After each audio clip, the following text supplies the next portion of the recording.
ఆదిలాబాద్ జిల్లా కెస్లాపూర్లో నాగోబ జాతర వైభవంగా సాగుతుంది. ఆదిశేషుడిని డిప్యూటీ సీఎం మల్లుబట్టి విక్రమార్క, మంత్రి అడ్లూరి లక్ష్మణ్ దర్శించుకున్నారు. ఆలయంలో ప్రత్యేక పూజల్లో పాల్గొన్నారు. గర్భాలయంలో నాగోబాకు అభిషేకాలు నిర్వహించారు. పురాతన సంప్రదాయాలను కాపాడుకోవాల్సిన బాధ్యత ప్రభుత్వంపై ఉందని బట్టి విక్రమార్క తెలిపారు. నాగోబ జాతర గిరిజన సంస్కృతి సంప్రదాయాలకు నిలువదట్టన్నారు. ఆలయ అభివృద్ధికి నిధులు మంజూరు చేస్తామని హామీ ఇచ్చారు మంత్రి.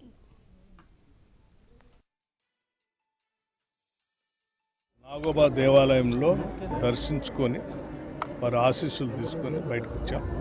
మేమందరం మీకు చెప్పేది ఒకటే, వారి ఆశీస్సులు రాష్ట్ర ప్రజలపైన మెండుగా ఉండాలని.